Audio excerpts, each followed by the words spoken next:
नमस्ते, मैं हूं सुरेश कुमार एकलवे और आप देख रहे हैं हिंदुस्तान न्यूज एंड टिप्स। कल गुरुवार रात फाइनेंशियल एक्शन टास्क फोर्स यानी एफएटीएफ की बैठक समाप्त हो गई। इस बैठक में पाकिस्तान और तुर्की को ग्रे लिस्ट में शामिल करने वाला प्रत्याशित फैसला हुआ है। साथ ही मॉरिशस और बोत्सवाना को एफएटीएफ ने ग्रे लिस्ट से बाहर निकालकर उन्हें स्वतंत्र कर दिया। पाकिस्तान साल 2018 से ही ग्रे लिस्ट में है।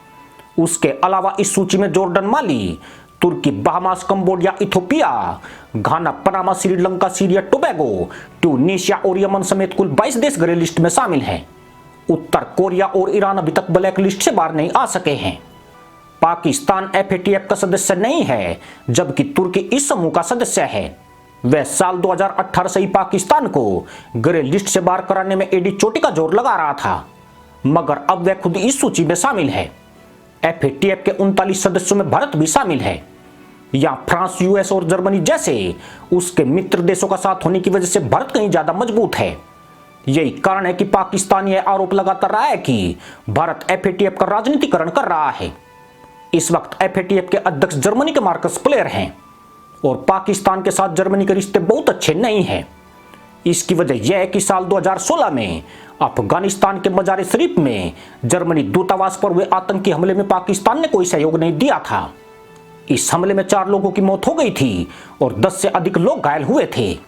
पाकिस्तान का एफएटीएफ की ग्रे लिस्ट में बने रहना उसके लिए बड़ा झटका है। मदरसा मुल्क की अर्थव्यवस्था दिवालियेपन के कगार पर है और ग्रे लिस्ट में बने रहने से उसकी इकोनॉमी और तबाह हो जाएगी। उस पर आरोप है कि उसने एफएटीएफ के 34 में से 30 बिंदुओं का अनुपालन तो किया है, मगर जो 4 बेहद महत्वपूर्ण बिंदु हैं उन पर कोई काम नहीं किया है। यानी जाहिल मुल्लाओं ने फिर से आंखों में धूल झोंकने की कोशिश की है। इन 4 बिंदुओं में मनी लॉन्ड्रिंग और टेरर फंडिंग भी शामिल है, जिसे पाकिस्तान भारत में आतंकी हमलों में इस्तेमाल करता है।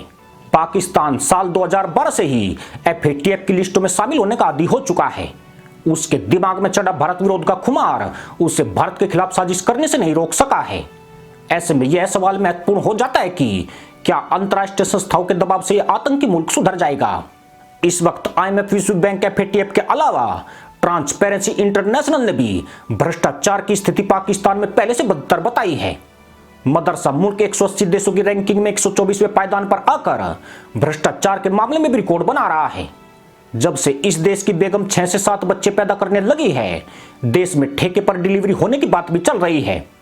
साथ ही दुनिया में आतंकी खतरा 7 गुना बढ़ने का अंदेशा जताया जाने लगा है।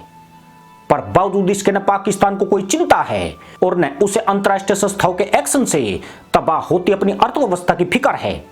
उसकी आतंक नीति बदस्तूर जारी है। देश में ज्यादा फैक्ट्रियां 24 घंटे प्रोडक्शन कर रही है और भारत समेत दुनिया में जहां भी आतंकी हमले हो रहे हैं उनसे पाकिस्तान का कोई ना कोई कनेक्शन सामने आ रहा है। इस बात में कोई दो राय नहीं है कि भारत की पूर्व सरकारों के मुकाबले मोदी सरकार ने पाकिस्तान के खिलाफ ज्यादा आक्रामक रुख अपनाया है। पिछले 5 सालों में पाकिस्तान की घरेलू हालत कटोरा छाप देश की बन गई है, जबकि उसे अंतर्राष्ट्रीय स्तर पर अलग थलग करने में मोदी सरकार को बड़ी सफलता मिली है। मोदी की विदेश नीति ने पाकिस्तान को बेचैन किया है और वह अपने हुक्मरानों की नाकामी का ठीकरा पीएम नरेंद्र मोदी पर फोड़ रहे हैं। जबकि हकीकत यही है कि भारत ने बड़ी ताकत के साथ पाकिस्तान के कुकर्मों और उसकी आतंक नीति को मैं सबूत के साथ दुनिया को बताया है। यानी दुनिया में हाशिए पर जाने की वजह खुद पाकिस्तान की नीतियां हैं। लेकिन एक सच यह भी है कि भारत अंतर्राष्ट्रीय संस्थाओं और अमेरिका को पाकिस्तान पर कार्रवाई करने को लेकर कहता है, मगर खुद उसने पाकिस्तान पर कार्रवाई से परहेज किया है। साल 2019 में भारत ने मदरसा मुल्क से मोस्ट फेवर्ड नेशन का दर्जा वापस लेकर एक पहल जरूर की थी। यह दर्जा खुद भारत ने साल 1996 में पाकिस्तान को दिया था। इससे पाकिस्तान की अर्थव्यवस्था को झटका जरूर लगा है, जिससे भारत से पाकिस्तान निर्यात होने वाली सब्जियां, दालों और पेट्रोलियम प्रोडक्ट्स के दाम बढ़ गए थे। पर पाकिस्तान की नीति में कोई सुधार आया है, यह कहीं पर भी नजर नहीं आता है।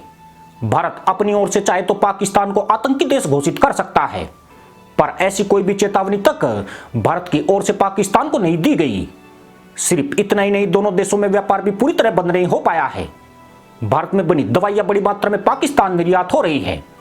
पाकिस्तान से सेंधा नमक आयात किया जा रहा है, जबकि रेबीज की वैक्सीन के लिए पाकिस्तान पूरी तरह भारत पर निर्भर है। कहा तो यह भी जाता है कि जम्मू कश्मीर के रास्ते सब जब भी पाकिस्तान सप्लाई होने लगी है।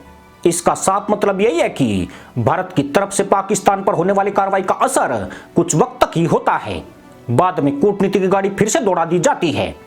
जबकि होना यही चाहिए कि जब तक पाकिस्तान अपनी आतंक नीति का परित्याग नहीं करेगा, संबंधों की समीक्षा चलती रहेगी।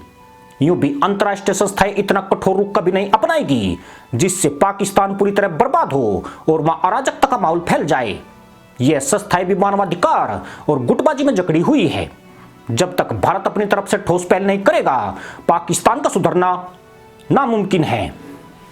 इसी के साथ अनुमति दोस्तों, जय जवान जय किसान जय हिंद वंदे मातरम।